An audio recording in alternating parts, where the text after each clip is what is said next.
ہم پنجاب میں رہتے تھے. کراچی جانا نہ ہونے کے برابر تھا. کوئی رہتا جو نہ تھا وہاں. کتابوں میں سمندر کے متعلق پڑھتے تھے تو ایک تصویر سی بن جاتی تھی اور پھر روندی صورت میں آ کر یہ تصویر بکھر جاتی تھی. ابا کو ایک تو چھٹی نہ ملتی تھی اور پھر اگر رہنے کی جگہ بھی نہ ہو تو اتنے ڈھیر سارے بچوں کو لے کر اتنی دور کون جائے, اتنے پیسے کہاں سے آئیں. ابا تو شاید ہماری باتوں میں آ جاتے مگر اماں, ان کو تو منانے کا ہم نے کبھی سوچا بھی نہیں تھا. ان سے سب کو ہی ڈر لگتا تھا, شاید ابا کو بھی. دن گزرتے گئے اور کراچی جانے کا شوق بھی بڑھتا گیا. ہم سب بہن بھائی جب بھی رات سونے کے لیے خود کے کمرے میں بستروں پر لیٹ کر بات شروع کرتے, دن بھر کی باتیں, دن بھر کے واقعات, بات آخر یہاں آ کر ٹھہر جاتی کہ کراچی کب اور کیسے جایا جائے. یہ ذہن میں نہ تھا کہ وہاں کیا کرنا ہے. سمندر پہ جانا اور جا کر سمندر دیکھنا, بس یہی اور کچھ نہیں.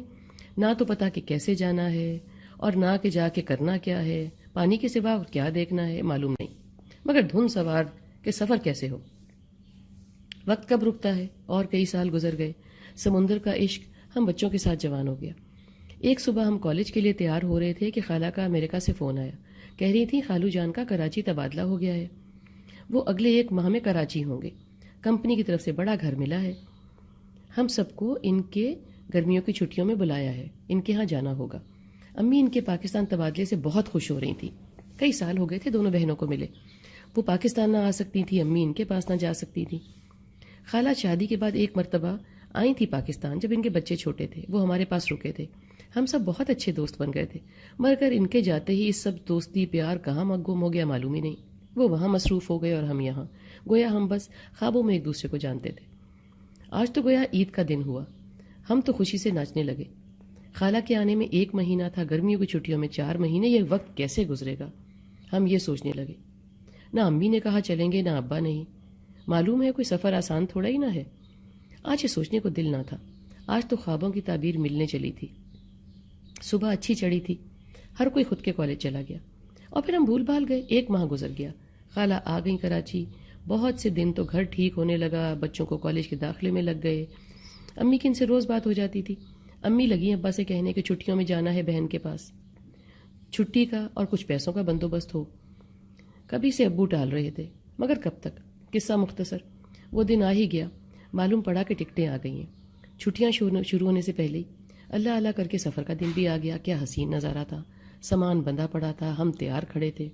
ابو کے دوست کی کار نے ہارن دیا تو دل بلیوں اچھلنے لگا. جلدی جلدی گھر بند کیا, سامان کار میں رکھا اور اسٹیشن کی طرف بڑھنے لگے. میں نے تو خود کو چٹکی لگائی کہ کیا خواب ہے. معلوم پڑا نہیں ہے. جلدی اسٹیشن آ گیا.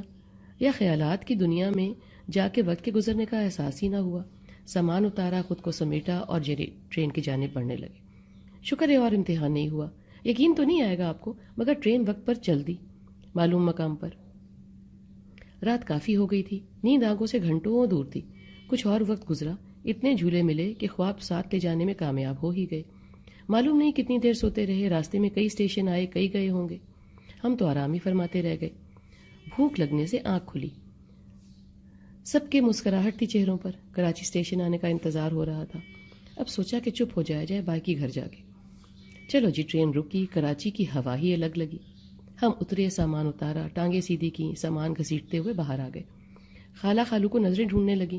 دور سے خالہ کی آواز آئی, باجی باجی. ہم سب کے چہرے کھل گئے. خالہ لوگ کے تو کھلے ہوئے ہی تھے. ان نے ہم کو پہلے جو دیکھ لیا تھا. سب خوب ایک دوسرے کو ملے. امی اور خالہ تو رونے لگیں.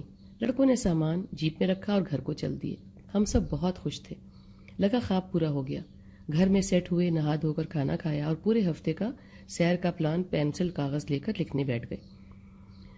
بڑے بیٹھے ہوئے ہماری باتوں سے محظوظ ہوتے رہے. یہ دن تو جیسے معلوم ہی نہیں پڑا کہاں گزر گیا. رات ہو گئی. خوب گپے لگائیں, کھانا کھایا اور بیٹھ گئے. پرانی باتیں, کچھ نئی باتیں, اسکول کے قصے. کب آتی رات ہو گئی معلوم ہی نہیں پڑا. چلو جی, سب سونے اٹھے. صبح سمندر جو جانا ہے. بہت خوشی ہو رہی تھی, جیسے کوئی انہونی ہونے والی ہو. خوشی کے مارے نیند نہ جانے کہاں تھی. جہاں بھی تھی گھوم پھر کے آ ہی گئی. صبح اٹھایا گیا کہ سمندر جانا ہے. بالٹیاں یا کوئی ٹوکریاں ساتھ لے لو, جس کو کیکڑے پکڑنے ہیں. پکائیں گے اور کھائیں گے. پنجاب میں ہم کو تو معلوم ہی نہیں کیکڑا کیا ہوتا ہے, کیسے پکائیں گے اور کیا لگتا ہے, کیسے پک کر کیا ہوتا ہے, کیسے کھانے میں لگتا ہے. بہرحال ہم نے ناشتہ کیا. چائے, پانی, بسکٹ, نمکو سب کچھ رکھا.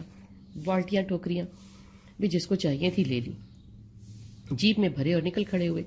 گھنٹہ بھر گاتے بجاتے راستے میں رکتے چیزیں لیتے سمندر کے قریب پہنچ گئے. یہاں کی ہوائی الگ تھی، نظارہ ایسا کہ سانس تھم جائے. لہروں کا آنا جانا اس کمال کا کہ لفظوں میں نہ سمائے. کچھ سمجھ میں نہیں آ رہی تھی کہ کیا ہو گیا، ہمیں یہ کیسے نصیب ہو گیا. اللہ کا شکر ہے، لہروں کو آتا جاتا دیکھا، دیکھتا ہی رہ گئے. کیا خوبصورتی ہے، پنجاب کو تو اس کا معلوم ہی نہیں ہے. اب آئی کیکڑے پکڑنے کی باری. مجھے کیا معلوم کیسے پکڑنا ہے، میرا خیال تھا پانی میں جا کے سب کچھ ہوگا، مگر وہاں تو لوگوں نے کیکڑے ہاتھوں میں پکڑ رکھے تھے. مجھے بھی ایک بندے نے 2 بیچے، مجھے اور چاہیے تھے. آگے اور لوگ پکڑ کے بیچ رہے تھے، میں آگے چلتا گیا. 2 ایک اور لڑکے سے خریدے. ذرا دور جا کے پانی کے قریب بیٹھ گئے اور خود کو ٹوکری میں بیٹھ کے کیکڑوں کو دیکھنے لگا. میں نے کیا غور کیا کہ اگر کوئی کیکڑا ٹوکری میں سے نکلنے چاہتا ہے تو ٹوکری کی دیوار کے اوپر چڑھنے لگتا ہے اور دوسرے کیکڑے اس کو کھینچ کر نیچے گرا دیتے ہیں. بارہا میں یہی تماشا دیکھتا رہا، سوچتا رہا کہ یہ سب کیا ہو رہا ہے.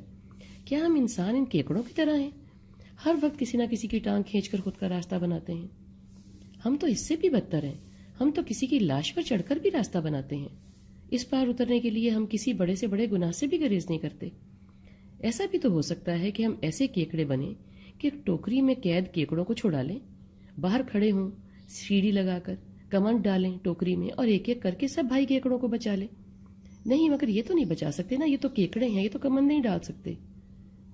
مگر ان سے میں نے کیا سیکھا کہ کسی ابھرتے کے راستے میں نہیں آنا. کوئی ترقی یا آزادی کے راستے میں کوشش کر رہا ہو تو اس کی راہ آسان کرنی ہے، ٹانگ نہیں کھینچنی. راستہ نہیں کھوٹا کرنا، راستے میں کانٹے نہیں بکھیرنے. ہر کو اس کی قسمت کا ملتا ہے. کسی کا راستہ کھوٹا کیا تو خود کی راہ کبھی کھری نہیں ہوگی. یہی اللہ کا نظام ہے.